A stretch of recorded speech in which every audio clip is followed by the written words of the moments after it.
You're listening to the Apple Insider Podcast.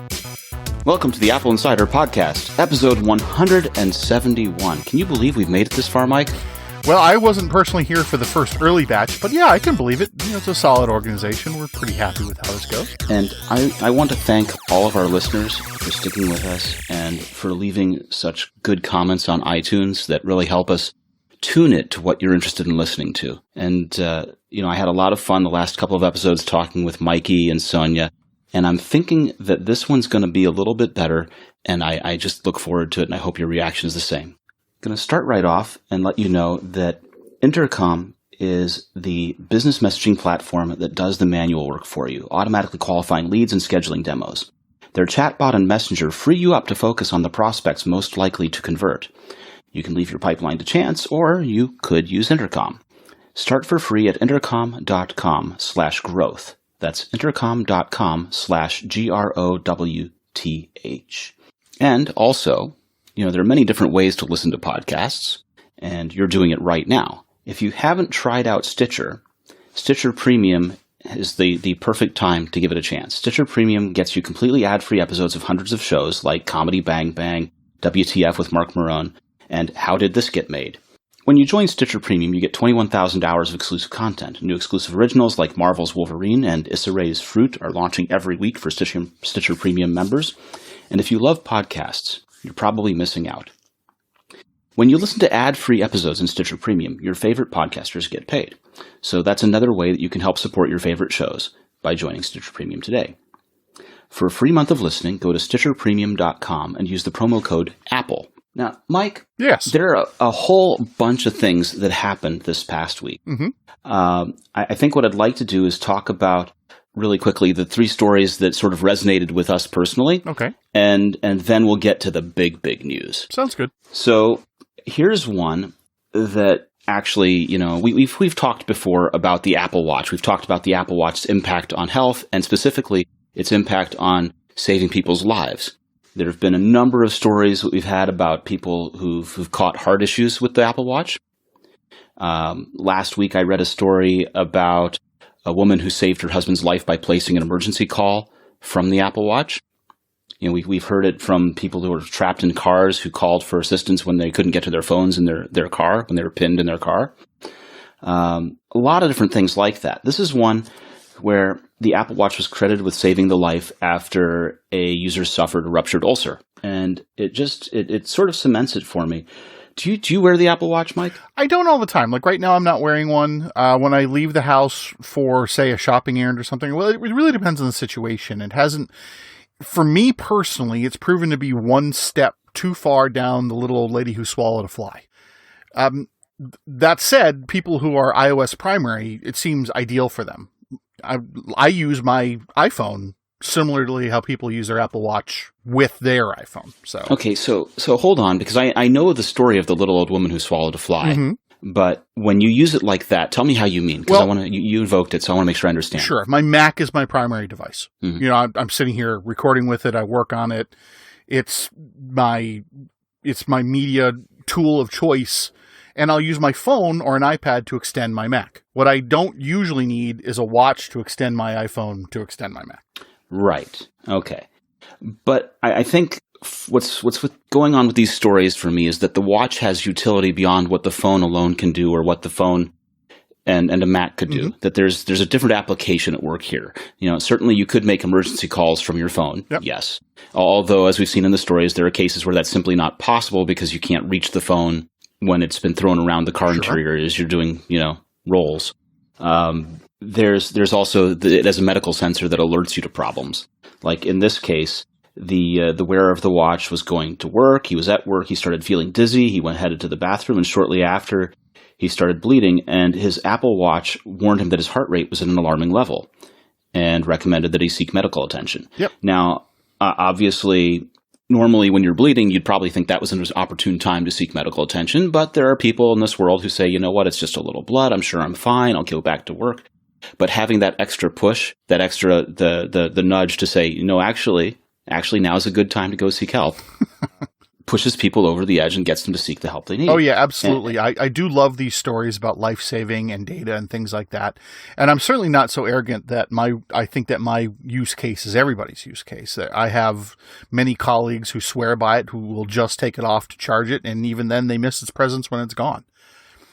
So these stories, we've had a bunch of them recently. We had this one about the ruptured ulcer. We've had another story about a teenage girl who was suffering from undiagnosed kidney disease and was alerted of a high heart rate while she was in church. And her mother, as a nurse, said, well, if you got 190 beats per minute, we got to go to the hospital. And people complain about these stories, and I don't understand it. They're saying, well, thanks to Ford for providing the vehicle that brought you and saved your life. That's kind of not the point. These stories aren't trying to take away credit from anything else. It's just an additional point of data. It's an additional, like you said, it's an additional prod to get people to take the right actions. How many people would we have never heard about who did suffer and die? When I was in high school, there was a kid in high school who had a heart attack on the basketball court. Yeah, they happen. Mm-hmm. And, I have always remembered that. And we saw one of the first types of these stories was that there was a kid in high school who was playing ball and got the alert that he was having trouble and should seek medical attention. And instead he lived. Yeah, football would the player, kid I think, would the kid in high school playing ball? I've got to say, I like the idea that technology is an assistant. It's an assist here, right? It's helping. Yeah, this is something that's got a very real impact. Yeah, absolutely. The Apple Watch, it's a good use of technology instead of technology to make an additional problem, to make more problems than it solves. This is a good additive technology as opposed to a distractive technology. Yeah, I'm going to have to get an Apple Watch at some point. Well, yeah, I just have a Series 2. I'd still have my Series 0, but Apple decided to replace it, given that my battery had popped off the screen on my OG Apple Watch. So yeah. I'll take it. I had one of the very original ones, mm-hmm. and I had it through watchOS 0, 1, 2 mm-hmm. kind of status, mm-hmm. watchOS 1 and 2, and it wasn't doing a lot for me at that time, and I figured why bother? It wasn't what I needed. And along the way, all of the other watches that I liked that had good notifications got discontinued. There you go. Leaving Apple as the one remaining that was really good. Let's see. Pebble, brilliant at notifications, went away. Intel bought Basis. Basis was brilliant at notifications, especially in its version 2, and it went away. And they were also really good at the heart data and analyzing it and doing stuff with it. Gone. What's left? Apple Watch. Yeah, and a couple Samsung offerings. And Android Wear, we'll see. We'll see how that goes. I'm not seeing a lot of companies really jumping in on that right now. The problem with Android Wear is twofold. One of them is that it hasn't received enough attention from Google in terms of what the OS should be and what they want to try and accomplish. And the other problem is that Qualcomm has let the chips that get used in every Android Wear device wither on the vine, really. Yeah. It hasn't seen updates in, 2 years? The prime movers in terms of the watches that had adoption in the market weren't seeing enough adoption to keep going. Moto gave up. Acer gave up. Who's making a good Android Wear watch at this time? You mentioned Samsung. Well, who else? We got no one. That's really about it. Yeah. The whole Apple Watch, the whole strategy that Apple took from the get-go has been, well, we're going to release it and we really don't care what it does for sales and it will grow into a product on its own. And sure enough, and we're going to talk about this a little later, it is doing remarkably well for Apple now. Yeah, and I always was a little bit frustrated with that approach because in every other case, Apple has told us what the thing should be used for, and here they didn't really know. Well, I think there's 3 different cases where they've done that. I think they did that with the Apple TV, they've done it with the Apple Watch, and now they're doing it with the HomePod. I think with the HomePod, they have a clearer vision of what it should be, but my sneaking suspicion is that they're keeping that vision sort of up their sleeves because they're just not ready to do those things they wanted to do yet. I could buy that. It's just, I think we're going to see more of this rather than less from Apple going forward. I think we're going to see original releases, version 1 releases, where the full vision for the product isn't realized for about 2 years. And I think that's going to be the rule rather than the exception. Okay, so we're at 1990s Microsoft. I think so, but better executed. When I refer to 1990s Microsoft, the reference is that it used to be you could buy anything from Microsoft. No one was going to get fired for buying Microsoft, which was the modification of the old no one's going to get fired for buying IBM. But everyone knew you had to wait until version 3 for it to be anything useful. Well, yeah, I mean, there is a HomePod in this house now, and it does what we need it to do. And I think that when it grows more into itself as a pull, when you can use the HomePod to pull more content to it as opposed to pushing to it with AirPlay, I think that's when that's going to take off. But that's an entirely different topic. Right. Okay. So now I want to move on. Let's keep things going here.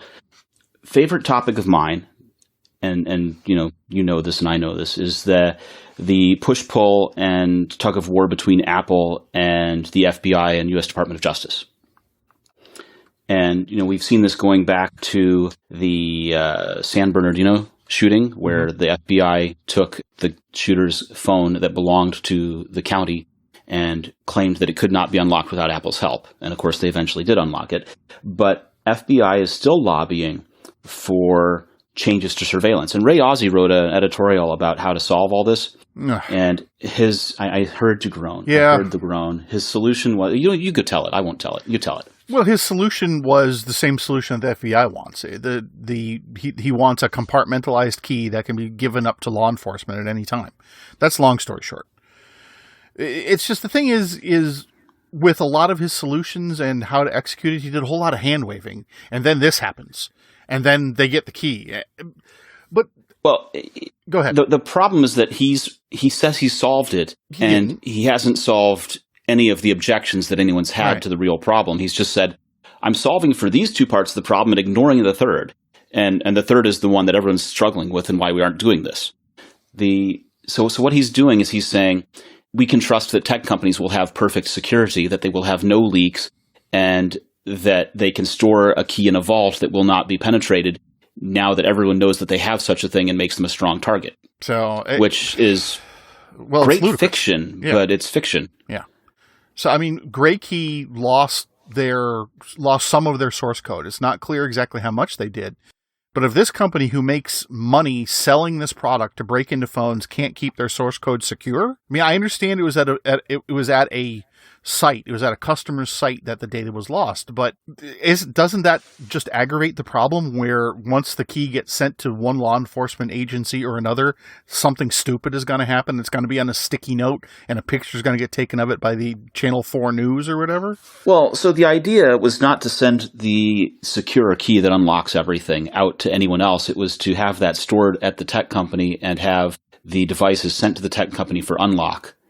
And somehow that would maintain chain of evidence and forensic security and all the other things. This is a difficult problem, and it's basically an intractable problem, and that's why we're still talking about it. So what's happened now, the reason we're talking about it today, is that there's a coalition named Reform Government Surveillance that consists of Apple and other tech companies, and collectively they issued a statement following reports that the FBI is preparing another push to get backdoors added and defeat end-to-end and device-based encryption measures. And so the statement says, recent reports have described new proposals to engineer vulnerabilities in devices and services, but they appear to suffer from the same technical and design concerns that security researchers have identified for years. Weakening security and privacy that encryption helps provide is not the answer. And so that's where we're at. Basically, this is a fight that is going to keep going, and it needs to include Apple, Google, Facebook, Microsoft, Oath, LinkedIn, Dropbox, Evernote, Snap, and Twitter pushing back at the U.S. government and law enforcement who are requiring these changes. Yeah, and I've said this before, and I've said this in a couple different venues, and I've said this on the AppleInsider pages. It is Apple's responsibility to make their devices as secure as possible for all users. It is law enforcement's responsibility to develop tools on their own to deal with that encryption in an investigative standpoint. It is not Apple's job to make that job any easier. It is literally not their responsibility to do that. And I keep bringing up, and I don't mind saying it one more time, that law enforcement has for years had to deal with the fact that they could not collect all the evidence that they wanted in the world. If you go back to the first wiretaps on landline telephones and payphones, you can't simply wiretap a phone 24 hours and pick up anyone and everyone who talks on it in hopes of finding the one person you're looking for. It's not allowed. There are rules around this. And if you miss out on some evidence that might have been there, speculatively, That's just too bad. Yeah. You don't get to have all the evidence. You have to try and prove your case as best you can and collect what you can. And if something's out of reach, it's out of reach. It's important that we keep talking about it. And I want to also talk about a rumored acquisition. Condé Nast is a publisher, and they have owned all kinds of things. They own Wired. And they're talking about a bid, or at least the rumor is talking about a bid, that Apple could purchase Condé Nast, and that would be used to amplify Apple News. I think that's reasonable. At present, from a technological standpoint, Condé Nast owns Ars Technica, Back Channel, and Wired. From a more general appeal, they own Allure, Architectural Digest. Okay, maybe that one's not so general. But Hey, Architectural Digest is hot. In the airport, if you're sitting in the lounge in the airport, reading Architectural Digest is good. Okay. I'll go with that. It is. It's really nice. Bon Appetit Brides, Condé Nast Traveler, Epicurious, Glamour, Golf Digest, GQ, Self, Teen Vogue, The New Yorker, Vanity Fair, Vogue, and W. And you can talk all you want about how you want to read or how you not want to read these magazines. If Apple does this, and I'm not convinced they do, because this was kind of a throwaway remark in a report from The Guardian, I think this is more of an acqui-hire more than anything else, and so they don't have to pay the rights to use the content on Apple News or Texture, for that matter, which is now Apple's. Right. So my thought is, yes, they bought Texture, and that's good, but maybe it's one piece of the puzzle from where they want to take news. I think so. And the problem that they're trying to solve, that they have to solve, is the same problem that Facebook is facing and not solving at this moment, which is, how do you make sure that what you're presenting as news is not misleading people? And, we saw this with the update to iOS 11.3 whatever, where they changed news to go ahead and put vetted stories up at the top, and then they refresh the vetted stories periodically throughout the day. Yep. They recognize that once they're doing a news product, that there is some responsibility there to try and ensure that people are not being misled. And one of the ways to do that is to simply buy reputable news organizations and use that as your content and have it feed into there directly. Yeah, I mean, it makes logical sense that they would do this. Whether or not they're going to, we're not really seeing solid evidence that they're circling this, that they're looking at doing this. But on the other hand, we didn't have any inclination they were going to buy Texture either. We don't need to see a whole lot of noise showing that they're circling this, because this is the kind of purchase they would make on a manager's or a director's or an SVP's expense budget, right? This is, I used to imagine years ago when Google bought Motorola. You remember that purchase? I do. Way back? So I kind of imagine the conversation at that time went like this. It was Sergey and Larry were sitting around and, they're talking about it. And Larry says, I need a new phone. Go buy me Motorola. And instead of getting him a Motorola phone, they went and bought the whole organization. And it didn't make a difference to them because it was simply just another purchase of small amount of money out of however many piles of money they have. And the same is true for Apple. Apple has tons and tons of money. Do they really feel it if they purchase this or not? No. So it's a line item. It's an expense budget. I feel that with a bunch of Apple purchases that no one ever really finds out about them until we hear about a service discontinuation, and then we see a LinkedIn change. Mm-hmm. So I'm not even sure. A deal with Condé Nast we would see and we would feel. But given that Texture was a smaller organization, we didn't even know about it until Apple itself said something about it. And I'm not sure that had Apple not specifically announced that they had done so, that it would have been really clear that they had done so. So Condé Nast, maybe, but I can't help but feel that maybe there's other things that they're looking at first. Okay, but let me ask you, we've talked about the TV space quite a lot. And, there have always been people who've said that Apple should go ahead and buy Netflix, or Apple should go ahead and buy Spotify, or those kinds of things, right? And this sort of purchase is exactly that same kind of speculation. Yeah, and even though it came from The Guardian, especially because it came from The Guardian, if you can question anything you want, right? It's an interesting thing to think about, but as far as any kind of solid evidence that it's going to happen, it's not there yet. Yeah. It would be fun from the perspective of the Ars Technica purchase, just because Ars Technica for years ran the John Siracusa articles detailing every single change within OS X, all the way from the developer previews all the way up until, he must have ended that around Mavericks or so, I'm guessing. That sounds right. That's a ballpark. And for that to become an Apple property just feels like poetic to me. Maybe. The big news. Are you ready for the big news? Yes and no. We'll talk about why yes and no at the end of the segment. Okay. I'll hold off for the no until. Okay. But so the big news is obviously that we had the second quarter earnings call with Apple.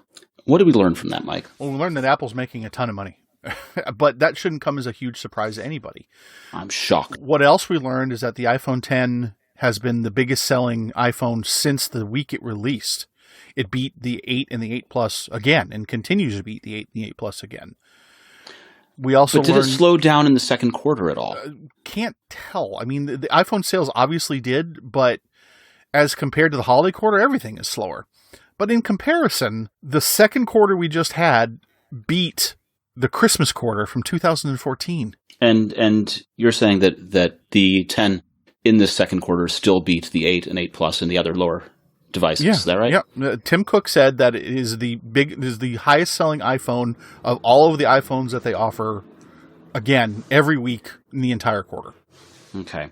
So, and see, that's interesting to me. And it's interesting to me because, one of the things that we talk about inevitably when we talk these earning calls is what analysts are saying after them and what analysts are doing with the numbers after them.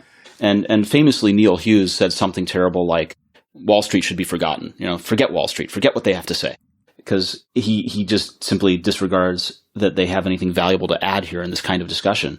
That it's mostly about manipulating things and keeping their own positions. Largely.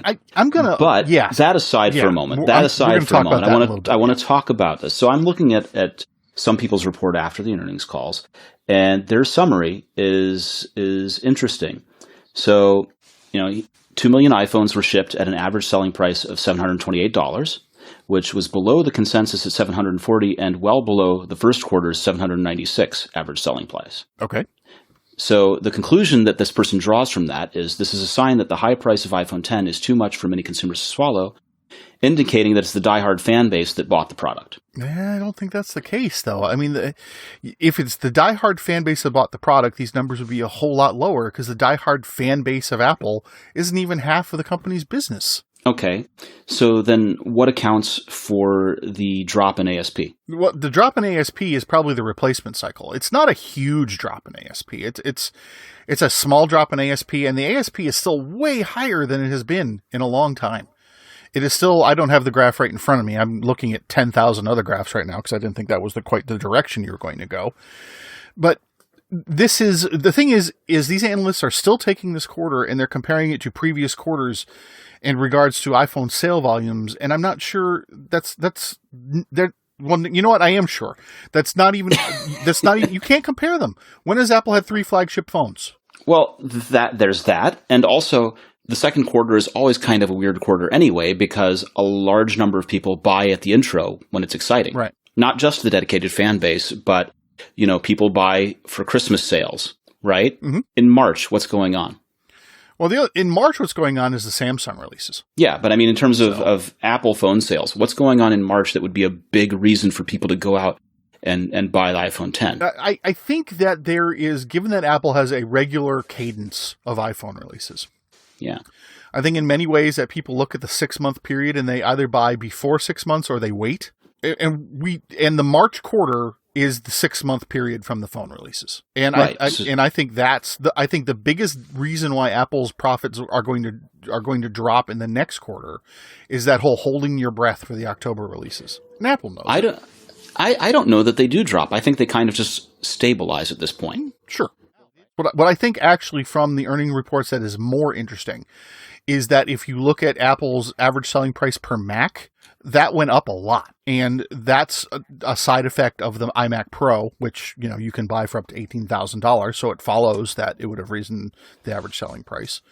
Mm-hmm. And if you look at Apple's other category, that also went up. The money that they made from that category also went up. And it's from the year ago quarter, that is. And that's a side effect of wider availability of the AirPods and the HomePod.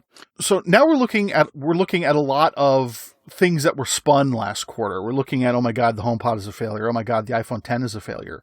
And there have been a fair amount of mea culpas issued by analysts since then. But My thought is that when you're talking about things at Apple scale, things can be a quote unquote failure and still be very, very profitable. Sure. HomePod specifically, right? HomePod, we saw a decent number of people who bought that were early adopters, or people who were simply just very interested and returned it. But we also saw people who bought it, returned it, and then rebought again after they reconsidered. There's been a lot of, and I would say that's uncertain about whether to have one or not at this point. I think in some ways it is that sort of early failure, but at Apple scale, that looks like, hey, it's a way I would like that kind of failure, right? If I were running a business and that was my failure, I'll take it, right? Yeah. So we really need to wait around for HomePod to improve for it to make sense at this point.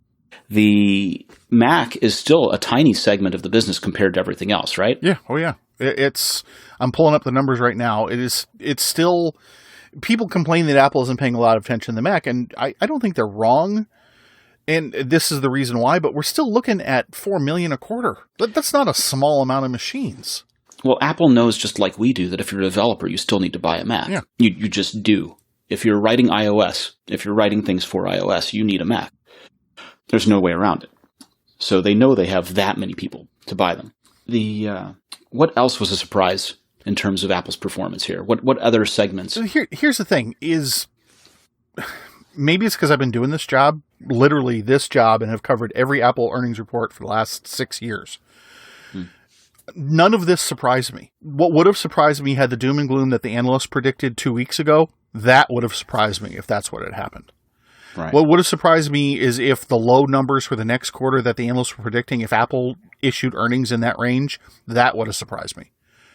There's nothing here that, if you look at trends and if you look at it graphically, we actually have a piece that does this graphically, and you can see how Apple is doing on a quarter-to-quarter basis, and you see the patterns, and they go back for years. They go back to 2012. Now, obviously, the magnitude has changed. The peak, the operating segment revenues and things, those numbers have changed, but the trends are the same. The trends for what happens in every quarter have been the same for at least 6 years. So people who were expecting Tim Cook to come out and say these and give HomePod numbers and give specific numbers. That was never going to happen. That never happens, and it's not going to happen. Apple stopped breaking out individual products about a decade ago, and it's never going to go back to it. So moving on to the next part of my tirade about this is, I understand where this is news, and I understand where CNBC, and that's where they make their dollar off this kind of thing. But Neil is right. Who cares about Wall Street? I hate doing these earnings reports. They have no value to the user. They have no value to most investors. And poor Neil's not even here to hear you say that he was right. Well, Neil and I have actually had this conversation before on a couple different occasions. I mean, does anyone think that Apple is doomed? Well, so this is the thing, right? No one in terms of no one thinks Apple's going away tomorrow, right? No one thinks that Apple is in trouble. No one is lobbying for Tim Cook's head. No one is. Well, they are, though. Well, I take that back, but I mean, there's no stockholder movement and board movement on ousting Tim Cook. Okay. Right? The only people who think that Apple are in trouble and are calling for Tim Cook's head are the people who have a long perspective on Apple, who feel like the way that Apple governs itself and is handling product releases and is handling product development is not in keeping with their legacy for developing products and not living up to their legacy for developing products. Well, that's all fine and great, but the problem is Apple now is a different company than it was 10 years ago and 10 years ago and 10 years ago. And anyone, including myself, who thinks that Apple has got this amazing product line that is universally consistent and fantastic the whole time, you can't say that now. You can't say that when Jobs was in charge. You can't say that when Scully was in charge or anybody else. Here's the problem, and here's what those people are really talking about, is that once Jobs died, there was no one left to take the role of benevolent dictator to say no to things. And so it became a committee.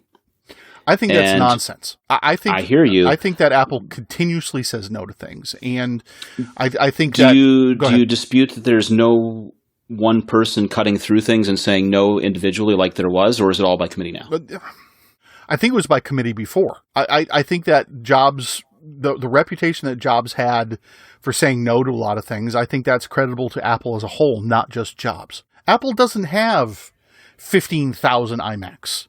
They've got like 8 SKUs. Now, for an example for the reader, go over to the Dell site right now and go take a look at any of their all-in-ones and tell me how many SKUs there are. The last time I checked, there were 22 SKUs. Why? I think that Cook and company have said no to things from Apple the same way that they have always said no to things from Apple. The difference is the public face. We have a much more amenable Jobs. We have a much more amenable Tim Cook now versus the sometimes acerbic Steve Jobs. And that's just a matter of personalities. Anyone who's saying that Apple's being driven into the ground or Apple's forgetting its users is kind of ignoring history at this point. Apple has always cut off users. Apple has always said to people, well, okay, I understand what you want, but you're not going to get it. They've always done that. So, and going back to the original point, that's one of the reasons why none of this matters. When AppleInsider first started and Apple was looking at these really small revenue numbers, then we actually had a reason to look at these numbers with bated breath and wonder if we're going to have 6 more months of Apple. So shift gears a little bit.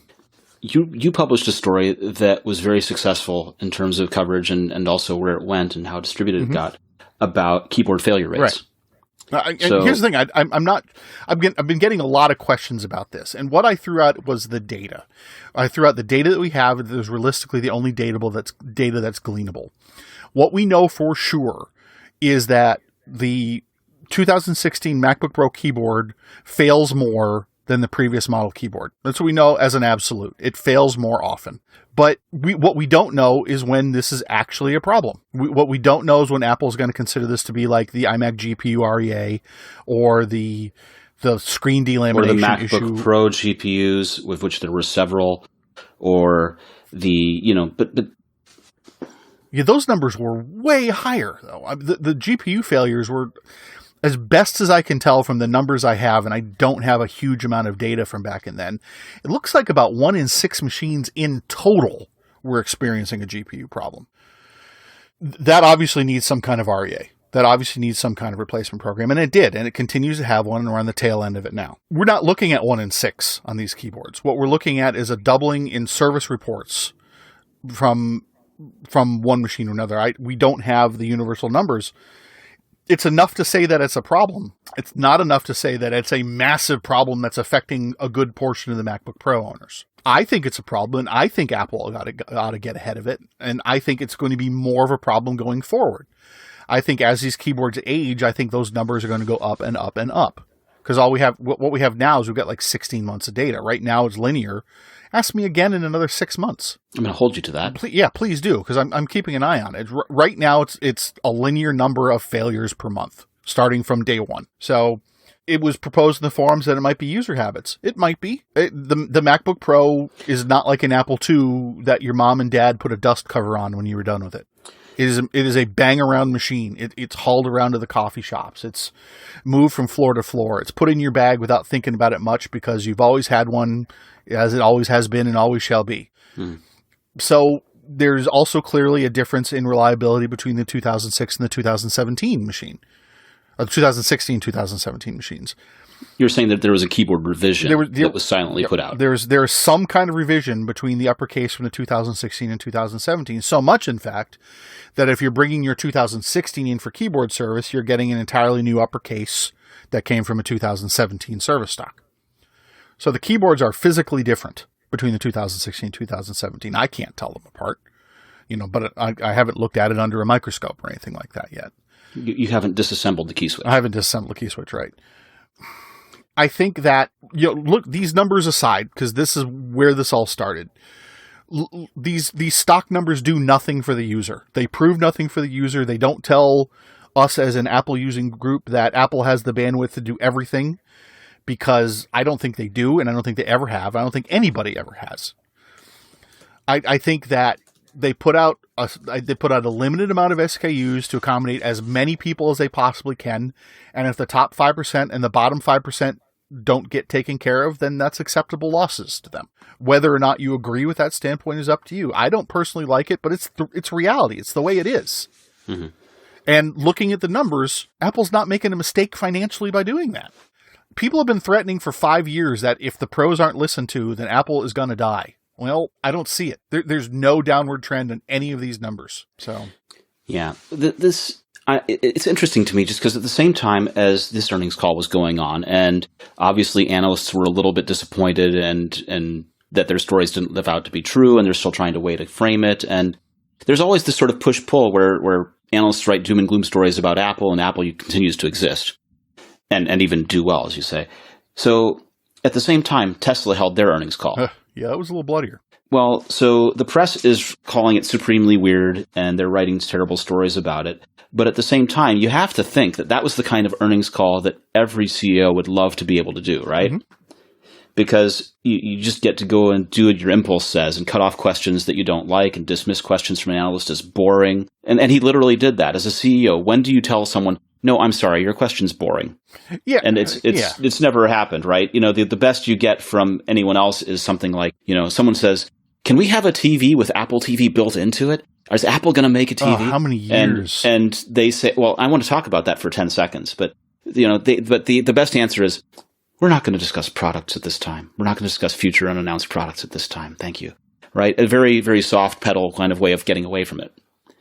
So Musk instead says, someone says, your question's boring, and he cuts you off. And instead says, let's go to YouTube. And instead of having the Q&A by the analysts, goes ahead and has fanboys on YouTube call in. Well, here's the thing. Cook could do that if he wanted to. And this was great. Musk told the analysts he has no interest in satisfying the interest of day traders. He couldn't care less. Please sell our stock and don't buy it. Yeah. And that's fine. And the thing is, I think in many ways, I think Apple's stock buyback program is very much in the same vein. So that's interesting. See, my view of a stock buyback program is that it's Apple saying the stock is undervalued. And since it's undervalued and we know that it's worth more than this, let's just have it. Mm-hmm. We'll buy it back. And if it goes up, which we think it will because we know what we're doing, then so much the better for us. Yeah. Now, analysts outside view that sort of thing as weakness. They view the stock buyback as a sign that there's just not much more to grow. Yeah, they're viewing it as a crutch. I don't think it's a crutch at all. I don't think it's got anything to do with keeping the stock price up. They view that as yet another sign that the days of very high growth are well and truly over, is a direct quote from one of these guys. Yeah. That guy's a tool. Maybe it is. But who cares? Who cares? What difference does it possibly make out here for the users? It's not like the knock-on effect is right. Is that if the days of growth are over, then it means that the days of growth are over because people won't be buying as much or buying as well or steadily and predictably, right? Well, so what? So what? Okay. Apple has enough cash in the bank right now to continue producing the same rate they are, continue spending the same way that they are in everything right now, continuing building machines, continuing doing everything, and they could survive as a corporate entity in the black for 6 years. Right, and that's the fear of the people who are banging the drum about not having a benevolent dictator at the helm or want to replace Tim Cook or are talking about the keyboard debacle or any number of the things that those kinds of fans talk about, is because by the time that Apple will take notice of what they think are their legitimate and true complaints, it will be too late to turn the ship around. That they've got all this money and it's allowing them to hide from the true problems.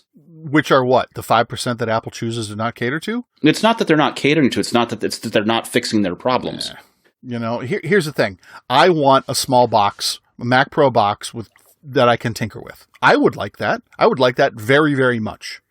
But I'm also a realist and realize that I'm not going to get it. Well, you're not going to get it because tinkering is not a business need, but being able to do AR and VR development and being able to have the computer to be able to push those and satisfy those needs, which may or may not require expansion capabilities, is the need. Yeah, and I agree with that. But what this is not going to do is it's not going to move these numbers from this revenue report on Tuesday one bit. The iMac Pro did a little bit of a nudge up on Mac average selling price. But the trend, if you look at the operating segment revenue for the Mac trend, it's the same as it's been for the last 5 years. The peaks and the valleys are the same.